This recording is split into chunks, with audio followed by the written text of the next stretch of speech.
महाराष्ट्राचा। नमस्कार, मी सुद्धा संध्या लाईव्ह मध्ये आपल्या सगळ्यांचं स्वागत। कैवल्य साम्राज्य चक्रवर्ती संतश्रेष्ठ श्री ज्ञानेश्वर महाराज पालखी सोहळा 2025 निमित्त मायभूमीतून पुण्यभूमीमध्ये आलेल्या वर्ध्यातील 300 वारकऱ्यांना पुरणपोळीचा पाहुणचार करण्यात आला आहे। पद्मश्री डॉक्टर सौ सिंधुताई सपकाळ यांच्या ममता बाल सदन संस्थेत विशेष आदरातिथ्य करून मागील 26 वर्षांची परंपरा जोपासली आहे। वारकऱ्यांची आळंदी ते पंढरपूर पायदळ दिंडी निघाली असून सासवडच्या आश्रमात 2 दिवसांच्या मुक्कामानंतर मंगळवारी 24 जून रोजी सकाळी 8 वाजता ही पालखी पंढरपूरच्या दिशेने जेजुरीसाठी मार्गस्थ झाली आहे। अनाथांची माई अशी ओळख असलेल्या पद्मश्री डॉक्टर सौ सिंधुताई सपकाळ यांच्या जन्मभूमीतील वारकरी दरवर्षी कैवल्य साम्राज्य चक्रवर्ती संतश्रेष्ठ श्री ज्ञानेश्वर महाराज पालखी सोहळा 2025 निमित्त आळंदी ते पंढरपूर पायदळ दिंडीमध्ये सहभागी होत असतात। सिंधुताई सपकाळ ह्या मूळ वर्धा जिल्ह्याच्या पण त्यांची कर्मभूमी पुणे जिल्हा। माईंच्या आकस्मिक निधनानंतर त्यांचे पहिले मानसपुत्र तथा ममता बाल सदन बालगृह कुंभारवळण सासवडचे अध्यक्ष दीपकदादा गायकवाड यांनी अखंडपणे ही परंपरा सुरू ठेवली। यावर्षी देखील श्री संत ज्ञानेश्वर माऊली पायदळ वारकरी दिंडी मंडळ वर्धाचे व्यवस्थापक दिंडी मालक हरिभक्त पारायण कवडूजी महाराज कठाणे, दिंडी चालक लक्ष्मण महाराज तराळ यांच्या मार्गदर्शनाखाली 300 वारकरी वारीमध्ये सहभागी झालेत। माईंच्या पश्चात देखील माईंचे पहिले मानसपुत्र तथा ममता बाल सदनचे अध्यक्ष दीपकदादा गायकवाड हे त्यांच्या कार्याचा वारसा पुढे घेऊन जात असून त्यांनी ही परंपरा कायम ठेवली। संस्थेचे अध्यक्ष दीपक गायकवाड, माईंच्या कन्या ममता सपकाळ, अधीक्षिका स्मिता पानसरे, सुजाता गायकवाड यांनी पालखी सोबत असलेल्या वारकऱ्यांचे स्वागत केले। सोमवारी 23 जूनला त्यांच्यासाठी खास वैदर्भीय पुरणपोळी, पातोळीची भाजी, कढी, भजे, जिलेबीचा पाहुणचार करून आदरातिथ्य केला। रात्री काल्याचे कीर्तन आणि हरिपाठ करण्यात आला। मंगळवारी 24 जूनला सकाळी 8 वाजता ही पालखी माऊलींचा जयघोष करीत जेजुरी मार्गे पंढरपूरसाठी रवाना झाली।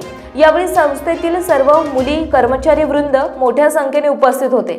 यावेळी अनेक मुलींनी पावली आणि फुगडी खेळत ज्ञानोबा माऊली तुकारामचा जागर केला। दिंडीमध्ये हरिभक्त पारायण शुभम महाराज फुलभोगे, हरिभक्त पारायण गौरव महाराज ठाकरे, हरिभक्त पारायण अक्षय महाराज हरणे, हरिभक्त पारायण ज्ञानेश्वर महाराज खंडाते, हरिभक्त पारायण प्रवीण महाराज मोहिते विनेकरी, हरिभक्त पारायण बाबा महाराज निर्मळ, हरिभक्त पारायण रामकृष्ण महाराज टेकाळे, हरिभक्त पारायण हनुमंत महाराज एकनार, हरिभक्त पारायण संजय महाराज ठाकरे यांच्यासह 300 वारकरी सहभागी झाले आहेत। कार्यक्रमाच्या आयोजनासाठी ममता बाल सदन संस्थेच्या मुलींनी कर्मचाऱ्यांनी परिश्रम घेतले।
ताज्या आणि महत्त्वपूर्ण बातम्या पाहण्यासाठी आजच आमच्या संध्या लाईव्ह न्यूज चॅनलला YouTubeवर सबस्क्राइब करा आणि बेल आयकॉन प्रेस करा।